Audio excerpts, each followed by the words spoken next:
Let's bring in Steve Chaggaris and Michael Graham in our Washington bureau. Steve is our CBS News political director, and Michael is creative director of MediaDC, publisher of the Washington Examiner, the Weekly Standard, and Red Alert Politics. Gentlemen, welcome.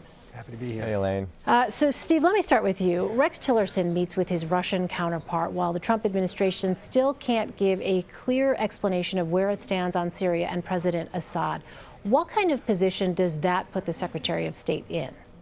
Well, I think they're sending him to Russia with a mission, which is to sit down with Russian counterparts and basically say, look, what we did last week, we retaliated in reaction to the chemical weapons, and we are not going to be afraid to use military force to deal with that. So where are you guys on all this? Are you going to stick with Assad, or are you going to join us as we call for Assad to sort of fade out? And I think he's actually gotten the memo. Tillerson was one of those that didn't seem to have the memo over the weekend that was the administration's plan, which was to support Assad leaving at some point. Now, as you mentioned, there are a lot of questions that are unanswered regarding Assad and Syria, and I'm not sure we're going to get those answers anytime soon. This is clearly an administration that is figuring this out, I think, in real time.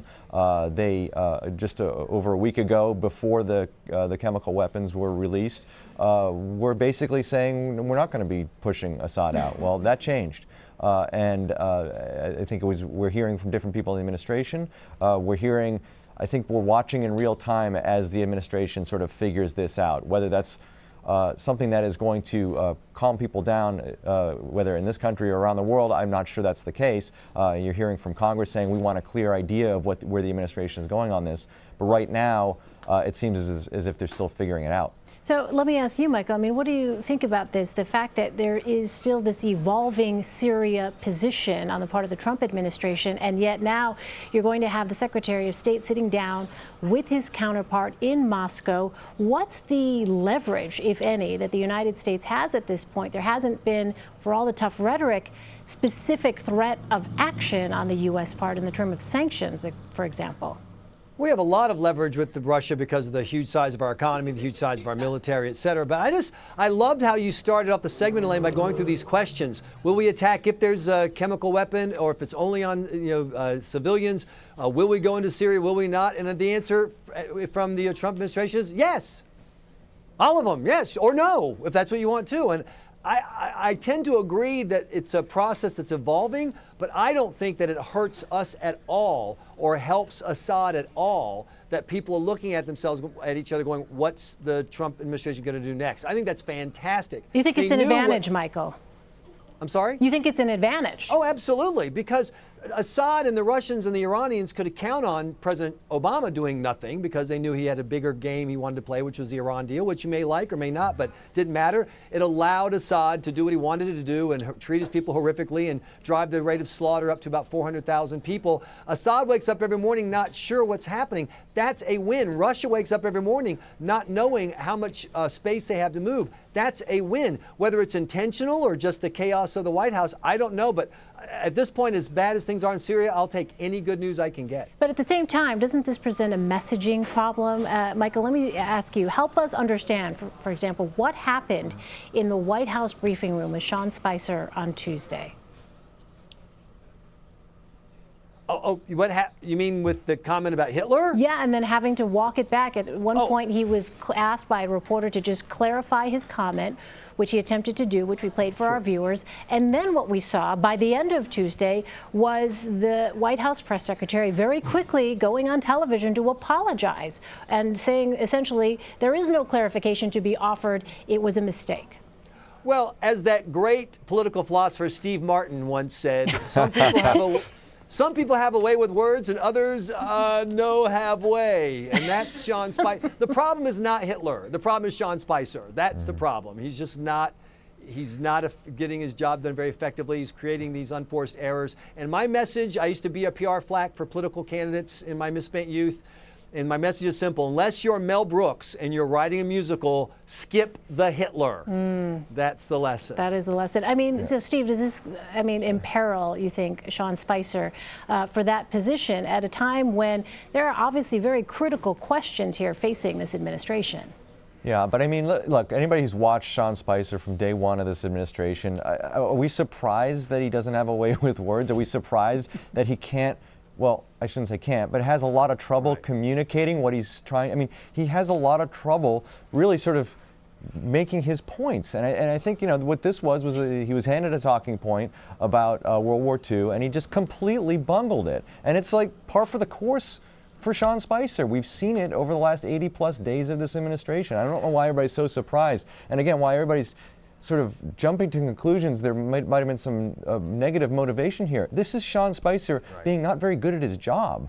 And, I guess the question is for the people at the White House and his bosses are, do you want somebody who is your main communicator on a day-to-day basis not doing a good job of communicating? That's the question for them to answer. I don't know where they are and where they land on that right now, but that's a big question for them. And Elaine, you played the video of General Mattis making the point and making it effectively. General Mattis did a much better job. The point was there, but it's interesting about Sean Spicer's job. Sarah Westwood covers the White House for us at the Washington Examiner. She said that the first rumors of Spicer's imminent demise started on January 21st. Wow. And yet he's still there. So I don't know. That'll be interesting to watch. So we'll certainly be paying very close attention to the next briefing when that happens.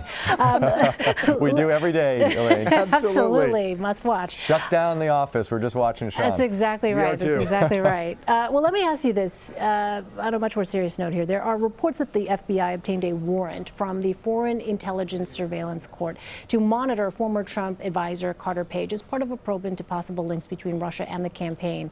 Steve, what would be the implications of such a warrant? Well, I think it's a pretty big deal. To get a warrant at that level, you have to have pretty decent proof that you think there's something sinister going on here. There's no proof of criminality yet, but you definitely have to have some pretty good proof that you can be very suspicious. And the thinking was this guy was talking to Russian spies, and they had evidence to at least show that there were conversations going on. Now, what's really interesting about this is later in that article, they pointed out, officials said that he's the only American who was under a FISA warrant during the campaign last year and during this investigation, which is very interesting considering the names that have been thrown around, people connected to Trump, whether it's Michael Flynn or Paul Manafort. They apparently are not caught up in this. This is just about Carter Page. But it's going to be very interesting to find out what was discovered in his conversations with these Russians. Was any of this information or were any of these conversations at all coordinated with the campaign? That's what we're all trying to find out. But the fact that somebody in the Trump orbit did have a FISA warrant out on them and they were being surveilled, that is really big news, I think. Yeah, and Michael, what do you think about this? You and I have talked on this program many times before about the fact that there are so many open questions still with respect to Russia, and those questions have just not been answered. What do you think about this latest development? If you have an active spy for Russia in your campaign circle, that's obviously a problem. But it is also interesting to me that this Trump's Russia story has been so unfavorable for Trump that if it ends up beginning and ending with Carter Page, if the reports are true, and for example, I was like everyone else, I was assuming Paul Manafort was somewhere in this. Carter Page really was an ancillary character. It could be the case that this ends up with Carter Page, who had a pretty minimal role in the campaign, was probably doing something for money, knowing that edge of the world. And the behavior of the people in that arena. And then everyone else was a victim of this unmasking, spreading the word around. This story, I still don't know where it comes out, being purely cynical about the politics of it. I still don't know where it comes out. If it is the case that Carter Page was the one bad apple, but all of a sudden all the stuff about Flynn and Manafort and other people is just being spread around like chewing gum at a baseball game, that's not going to be good for the Obama administration. Steve, let me ask you, there's also reporting that lawmakers have evidence undermining the White House claim that the names of transition officials were illegally unmasked by the Obama administration. Remind us, where does this question of unmasking fit into the congressional intelligence probes? Well, so we know that Susan Rice, the former national security advisor for Obama, did unmask these names, had requested that these names be unmasked to find out who these people were in these transcripts. And there's nothing wrong with that. I mean, I think pretty much everybody agrees there's nothing wrong for her to do that, to try to get more context about what's going on in these transcripts. The question is, who else knew about these names and how did they get spread around? Because they sure got out to reporters at some point. And I think that's the biggest question that Republicans want answered. Now, maybe the information that these lawmakers saw did not prove that that had happened, but the question has to be answered. Was it Susan Rice that spread these names around? Was it someone else in the Obama administration? How did these names get out to the public? That's the biggest question I think that needs to be answered. Well, can I add another one very quickly, which is that you don't have to break the law to do something wrong. You know, when the IRS decided to review the documents of Tea Party groups, they're allowed to review documents. They're allowed to check out 501c3s. But it was done, it appears, with a nefarious purpose. It was because of the kind of group that it was. It's one thing, because President Obama lowered the restrictions on spreading some of this information around, it's totally possible that nobody did anything that was illegal, but their goal was purely political. And that would be a bad thing. No one goes to jail for it, but what a shame if we had another institute of government kind of weaponized as a political weapon against opponents. We'll continue to watch that. In the meantime, let me turn to another topic here. Attorney General Jeff Sessions made a visit to the U.S.-Mexico border on Tuesday. Let's go ahead and play a clip from remarks he made. For those that continue to seek improper and illegal entry into this country, be forewarned. This is a new era. This is the Trump era. The lawlessness, the abdication of duty to enforce our laws, and the catch and release policies of the past are over. So Sessions promised a new fight against drug cartels, which he said bring death and violence to the United States. Does it sound as though, Steve, he's pushing for a new war on drugs? Well, what it sounds like is what he's delivering on the promise that Donald Trump made during the campaign about getting tough on illegal immigration. And he's really sort of lowering the bar for how they're going to deal with people who are caught in this country illegally. And, you know, he's setting up a debate on immigration. You have immigration, pro-immigration people who are saying this is really just targeting everybody who's come across as criminals, and what are we doing with that? And what Sessions is saying is, no, look, these people crossing the border illegally, that's breaking the law, and we're going to punish them for that. And so again, it goes basically to the promise that Donald Trump made, which was enforce the laws that are on the books in terms of immigration. Now, the war on drugs, I think that's also part of something that we're going to see Sessions hammer on. I mean, he's already out there talking about legal marijuana and how he's not a fan of that. And I think bringing this into it is part of it as well. You're going to see a bigger crackdown on drugs as well in this country. Michael, how do you see it? Well, I think the most interesting part of the event today, the memo that came out after he spoke, and it had details about how first-time illegal immigrants captured the first time are going to be treated. In the past, it was almost like, oh, okay, this once, go, you get another try. There was not a lot of impact. But now my understanding is that they're going to raise the consequence for that, really trying to send the message that, look, this notion that you can just keep coming back until you finally make it through and stay, that's not going to happen. You're going to start getting punished earlier in the system. And it seems to me messages like that are going to have an impact on actual behavior of would-be immigrants. If President Trump can say after 2 years, 3 years, 4 years, look how these numbers are down, they've stayed down, they've been down, he's going to count that as a win, and a lot of his voters are going to agree. All right, finally, before we let both of you go, Shaggy, I understand that you are, in fact, the world's greatest podcast sidekick. Is that right? Do I have that right? According to Major Garrett? That's what Major says. Yeah. I do slip him like $10 a week to say that. So all right, and on that I don't know note, if he truly believes it.